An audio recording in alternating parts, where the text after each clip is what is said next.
घर वालों का क्या कहना था मैंने आपको वो भी सुनवाया, उसके ससुर का क्या कहना था मैंने आपको वो भी सुनाया। पुलिस इस हवाले से कैसे इन्वेस्टिगेट कर रही है और इस वाक़े के हवाले से पुलिस के पास क्या क्या तहकीकात उन्होंने की है और उनकी तहकीक कहाँ तक पहुँची है, जानने के लिए इस वक्त हम एसएसपी ऑफिस पहुँचे हैं। आइए अंदर चलते हैं और इस मामले की मज़ीद इन्वेस्टिगेशन करते हैं।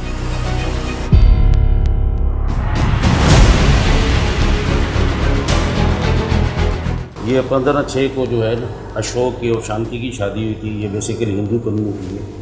17 तारीख को शोहर ने अपनी बीवी के साथ केयर फितरी की या कार्रवाई की थी, जिसको तबीयत खराब। 19 तारीख को ये अंकल शहरिया में जो है इसको ले गए, वहाँ एडमिट हो गए, इसको दाखिल किया, वहाँ से इसको ऑपरेशन इसका हुआ। उसके बाद ये वापस घर पे आ गए। फिर उसको बच्ची को तकलीफ हुई है। फिर 2 तारीख को ये लयार हॉस्पिटल इसको लेके गए हैं। फिर लयार वाले ने कहा कि बच्ची को ट्रामा सेंटर शिफ्ट कर दो। फिर 4 तारीख को ट्रामा सेंटर में वहाँ शिफ्ट किया गया है। अभी तक बच्ची वहाँ दाखिल है। चीख रही थी, चिल्ला रही थी और इसके साथ उसका हस्बैंड कोई गैर फिक्री अमल कर रहा था, तो उसके घर से ससुराल वालों से कोई नहीं आया उसे बचाने? नहीं, उसका बाप जो था और माँ जो थी वो जब उसके कमरे में गए तो बच्ची की हालत ख़राब थी। उसको करीब हॉस्पिटल में ले गए, फिर उसको घर ले आए। दूसरे दिन जो है बच्ची की ज़्यादा तबीयत ख़राब हो गई तो उसको अंकल सिरा लेके गए। तो उन्होंने अपने बेटे से पूछा नहीं कि तुम ये क्या कर रहे थे जो ये इतना चिल्ला रही है या इसकी तबीयत ख़राब हो गई? उस टाइम तो ये बातें छुप रही थी। अब ये जो मेडिकल में क्लियर हुआ जाके ये चीज़ें हुई। ठीक, अच्छा मेडिकल रिपोर्ट क्या कह रही है इस वक्त, उसकी हालत कैसी है? क्योंकि जो मेरी उनके घर वालों से बात हुई तो कोई कुछ कहानी सुना रहा है, कोई कुछ कहानी सुना रहा है, कोई कह रहा है कि कोई अंदर से जो है वो जिस्मानी अज़ा निकाल लिए गए, कोई कुछ कह रहा है, कोई कह रहा है अंदर रुई भर दी गई। तो जो क्लियर मेडिकल रिपोर्ट है वो क्या कहती है? मेडिकल रिपोर्ट जो है ना वो एनुअल सेक्स का कह रही है और हैंड का इस्तेमाल करना, जिसमें आंतड़ियाँ जो हैं वो डैमेज हुई है, इंस्पेक्शन हुआ है, जिसकी वजह से ट्यूर जो है पास करना बड़ा मुश्किल हो गया था, जिसकी वजह से ऑपरेट किया डॉक्टरों ने। उसके बाद अंकल सिरा जब वापस आए फिर वो बच्ची तक जो है सही नहीं रही। फिर उनको दोबारा ले गए लयारी हॉस्पिटल में, और वहाँ से ट्रामा सेंटर उसको ले गए। और ये जो इसके शौहर अशोक है उससे जब बात हुई इन्वेस्टिगेशन में, उसने क्या बताया? उसने ये बताया कि मेरी शादी हुई और उसके बाद मैंने ये काम करके फिक्री किया है। तो ये आपने पूछा उसको कि कोई सोशल मीडिया से कोई ऐसी चीज़ देखकर, कोई वीडियो देखकर, या उसकी सोहबत कुछ अच्छे लोगों में नहीं थी, किस वजह से उसने ये काम किया? बस वो कहता है मैंने कर दिया बस। उसको बीवी की फिक्र है, वो शर्मिंदा है, और अगर हम कानून की बात करें तो उस पर क्या दफात लगती हैं और उसके मुताबिक क्या सज़ाएँ होती हैं? इस पर दफ़ा 376 ए और 324 लगा हुआ है, जिसकी सज़ा उम्र कैद है। अच्छा, हमारी सोसाइटी में हमने देखा है कि इस तरह के वाक़यात जिसमें डोमेस्टिक वायलेंस हो या फिर इस तरीके से अब्यूज़ किया जाना, इसके वाक़यात बढ़ते जा रहे हैं। इस पर काबू पाने के लिए क्या इक़दाम किए जा रहे हैं? इसके लिए हमने स्पेशली अपने आईओज़ जो है नॉमिनेट किए हुए हैं, जो सिर्फ यही काम करते हैं, इन्हीं की इन्वेस्टिगेशन करते हैं। हर डिस्ट्रिक्ट में एक स्पेशल यूनिट जो है SSO IU जो है जिसका नाम से रखा गया है, उसके नाम से है ये स्पेशल यूनिट बनाया गया है, जो इन केसों को जो है जो ख़वातीन के हवाले से हरासमेंट वाले केस होते हैं या भाग के शादी करने वाले केसेस होते हैं, तो ये टीमें सिर्फ इसके लिए तश्कील दी गई हैं कि वो सिर्फ इन्हीं केसेस में फोकस करें। और जो ये जो टीम है पूरी, इसमें ख़वातीन भी शामिल हैं, ख़वातीन इंस्पेक्टर भी शामिल हैं इसमें। नाज़रीन, जैसा कि SP फ़तेह मोहम्मद साहब ने बताया था कि इस तरह की केसेस के लिए टीमें तश्कील दे दी गई हैं जो मुख्तलिफ़ डिस्ट्रिक्ट्स में, मुख्तलिफ़ जोन्स में अपना काम कर रही हैं। इस वक्त ये मुलज़िम अशोक यहाँ पर मौजूद है जिसने अपनी बीवी के साथ एक ऐसा कभी अमल किया। क्या कहना है इसका, क्या किया था इसने, तमाम चीज़ें जानते हैं। मैडम के ये मेरी शादी हुई थी ना 15 तारीख को, फिर 16 तारीख को मैंने अपनी बेगम को कुछ नहीं किया, और 17 तारीख को ना हम लोग गए थे अपने उधर सावरे, उधर से फिर वापसी आए तो फिर मैंने अपनी मैडम के साथ ना तो हम लोग ने मतलब स्वागरात मनाई। उसके बाद ना तो फिर मैंने अपनी बेगम को ना पीछे 17 तारीख को ना मतलब हाथा बस, और मैंने कुछ नहीं किया। पूरा बोलें, जब करते हुए शर्म नहीं आई तो बोलते हुए शर्म क्यों आ रही है आपको? मैडम मैं जो पूरा ही बोल रहा हूँ, जो मैंने किया था हाथ बस किया था, बस और कुछ नहीं किया था, बस यही किया था मैंने। उसके बाद क्या हुआ? उसके बाद फिर मेरी बेगम की थोड़ी हालत ख़राब हो गई थी। उसके बाद फिर मेरी अम्मी लोग लेके गए थे उसको मैडम के पास, उधर से दवाई वगैरह लेके आए, फिर सही हो गई मेरी बेगम, फिर घर पे लेके आए थे आपके पास घर पे आई है वो? यहाँ। फिर हम लोग थोड़ा बात वगैरह किया, फिर हम लोग सो गए थे मैडम उस रात। फिर मैडम कुछ नहीं हुआ था। फिर मुझे ये बताएं, कोई इस तरह की घटिया किस्म की फालतू किस्म की फिल्में देखते थे, कोई ऐसा लिटरेचर देखते थे जो इसके बाद आपने इतना कभी अमल अपनी बेगम के साथ किया?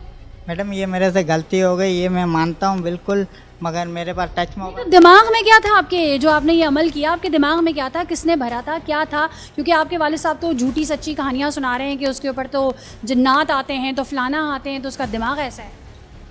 हाँ मैडम वो भी है मेरे ऊपर, मगर जिन्नात वगैरह मेरे ऊपर है। किया क्या था एक्चुअल में उसके साथ? क्योंकि बाहर मुख्तलिफ किस्म की र्यूमर्स हैं कि ये किया था, वो किया था, वो किया था। आप बताएं कि आपने मैडम मैंने और कुछ भी नहीं किया था, मैंने सिर्फ इतना हाथ डाला था बस, और मैंने कुछ भी नहीं किया। ये कुछ भी नहीं है मैडम आपके साथ कोई करे ये? मैडम ये तो मैं पछता रहा हूँ, मेरे से गलती हो गई, ये मैं उन लोग से माफ़ी भी मांगा था मैंने। तशद्दुद किया है, कोई कहता है आपने उसको कोई पाइप डाला है, कोई रॉड कहता है, कोई कुछ कहता है, कोई कुछ कहता है। असल हकीकत क्या है? मैडम असल हकीकत यही है, मैंने और कुछ भी नहीं डाला है। ये उसके बाद उनकी तबीयत कितनी देर बाद ख़राब हुई? वो तो चीख रही थी, मोहल्ले वाले जमा हो गए, क्या हुआ था वो तमाम मामला बताएं। हाँ मैडम वो चीख रही थी, मगर फिर दवाई लेने चले गए थे ना, तभी फिर उसकी हालत कंडीशन सही हो। तो उसके चीखने पे भी आपको रहम नहीं आया? नहीं मैडम मैंने बस इतना कुछ भी नहीं किया था, मैंने खाली। ये क्यों किया था? ये शैतानी ख्याल कैसे आया? मैडम ये मेरे से गलती हो गई, ये मैं पछता रहा हूँ, अभी मैं मानता हूँ बिल्कुल, ये मेरे से गलती हो गई। आप पे कितना भरोसा करती थी, एतमाद करती थी, खुश थी अपनी शादी से, हंसी खुशी हुई थी ना शादी? वो तो बिल्कुल मैडम मैं मानता हूँ आपकी बात, मगर ये मेरे से गलती हो गई, ये मैं अभी पछता रहा हूँ। अभी मैं उन लोगों को माफ़ी भी मांगा था, पाँव भी पड़ा था। आपको लगता है आपका जुर्म काबिल माफ़ी है? वो मैडम अल्लाह करे। मैं आपको आपके वालिद साहब ने कुछ नहीं कहा, आपकी वालिदा ने कुछ नहीं कहा, किसी ने कुछ नहीं कहा कि क्या? ये मैडम बेइज्जती की थी मेरी, बहुत शदीद बेइज्जती की थी, मेरी वालिदा ने भी की थी, मेरे अब्बू ने भी की थी, मुझे मारा भी था मेरे अब्बू ने, चमाटे वगैरह। आपने अपने वालिद को बताया था मैंने ये किया है? मैडम ये मेरे से गलती हो गई, मैं शर्मिंदा था उस वक्त, वालिद को नहीं बताया था मैंने। नाज़रीन आप सुन सकते हैं कि इसका क्या कहना है और शर्मिंदगी कितनी है वो आपको दिख रही है। लेकिन मेरा ख़्याल है कि जो इस तरह के केसेस होते हैं ना, उसमें इतनी दर्दनाक सज़ा होनी चाहिए कि आइंदा कोई भी, चाहे वो उसका महरम रिश्ता हो, चाहे वो उसका महरम रिश्ता क्यों ना हो, चाहे राह पे चलती हुई कोई बच्ची लड़की हो या उसके घर की ख़वातीन हो, वो किसी के साथ भी ऐसी हरकत ना करे। ये केस जो है हमारे पास जो है ना वो 5 तारीख को रिपोर्ट हुआ है, 5 जुलाई को, और इसमें जो वक़ुआ है वो 17-18 तारीख का है, और इनकी शादी जो हुई है वो 15 तारीख की हुई है। मुल्ज़िम अशोक और जो इसमें मुतासरा है शांति, उसकी शादी जो हुई है वो 15 तारीख को हुई है। शादी के तीसरे दिन जो है ना इसने कार्रवाई की है शोहर ने, और इसने अपनी बीवी के साथ जो है ना गैर फितरी अमल किया है। उसके बाद जो है ना उसकी तबीयत वगैरह बिगड़ गई, ये उसको जो है अंकल सरिया हॉस्पिटल लेके गए हैं। वहाँ पे डॉक्टर का कहना था कि ये आई तो शदीद दर्द में मुब्तला थी, हमने समझा कि अपेंडिक्स या कोई दूसरा इशू है। जब इसको ऑपरेट किया गया तो इसकी जो बड़ी आंत थी वो कटी हुई थी, इससे उसका पाखाना जो था वो अंदर जा रहा था। उसके बाद इन्होंने कोई बैग वगैरह निकाला, जैसे इसका पाखाना जो है वो बैग के ज़रिए, स्टूल के ज़रिए, बैग के ज़रिए निकाला जाए। उसके बाद ये हफ्ता वहाँ पे रहे हैं। उसके बाद ये इनको घर लेके गए हैं। घर लेने के बाद जो है ना इसके घर वाले जो है ना बच्ची के मुतासरा के, वो उसको अपने घर ले गए। वहाँ 30 तारीख को बच्ची की तबीयत और ज़्यादा ख़राब हो गई तो वो उसको लियारी जनरल हॉस्पिटल ले गए। अभी लियारी के बाद जो है ना उन्होंने जब पता चला उनको कि जो है ना वो 2 तारीख को वहाँ पे ले गए तो उसकी बच्ची की तबीयत जो है ना ये सेक्स असाल्ट का मसला है, तो उन्होंने रेफ़र कर दिया इनको trauma civil centre, civil medical centre, वहाँ पे इसको जो है ना वो शिफ्ट कर दिया। वहाँ पे जब बच्ची 4 तारीख से अभी वहाँ पे एडमिट है, वहाँ पे जब हमने इसका जो है ना बाद में मेडिकल वगैरह कराया तो उसमें जो वाज़ेह आया मेडिकल लीगल में, तो एनल सेक्सुअल वायलेंस जो है वो बच्ची के साथ हुआ है। बाकी फाइनल जो ओपिनियन जो है मेडिकल लीगो वाले वो तब देंगे जब जो पिछली जो हॉस्पिटल में इन्होंने ट्रीटमेंट कराया है, जैसे कलकरिया में कराया है, लियारी में कराया है, या अभी जो उसका हो रहा है ट्रीटमेंट वहाँ पे, जब वो डिस्चार्ज होगी तो इन तीनों की मिला के जो है फाइनल ओपिनियन जो है ना वो मेडिकल लीगल केस वाले वहाँ पे हमें देंगे। और उसके बाद जो मुलजिम का जो है अशोक का, उसका हमने जैसे उसको हम 6 तारीख को गिरफ्तार किया, उसको वसूल रिमांड 7 दिन को जो है ना 7 तारीख को हमने उसका जो है ना रिमांड के लिए पेश किया मौजूद अदालत में। 3 दिन का रिमांड मिला, फिर 3 दिन ख़त्म हुए तो जो है 10 तारीख को फिर पेश किया, फिर 5 तारीख का रिमांड मिला 5 दिन का। उसके बाद जो है ना 15 तारीख को हमने पेश किया, फिर तीसरा रिमांड हमने 2 दिन का हासिल किया उसका। अभी मुलजिम का जो है ना हमने इंट्रोगेशन भी किया है, उसके घर वालों से भी हमने इंट्रोगेशन किया है। उनका भी यही कहना है कि जो है ना शादी जब इनकी तीसरी रात थी तो बच्ची की जो है ना वो जैसे उनको रात की दरमियानी शब थी तो बच्ची ने थोड़ी चीखें वगैरह मारी तो जो है ना उसके घर वाले जो है ना वो अंदर घुस गए तो बच्ची की तबीयत नाजुक थी, वो उनको जो है ना वहाँ पे लेके गए।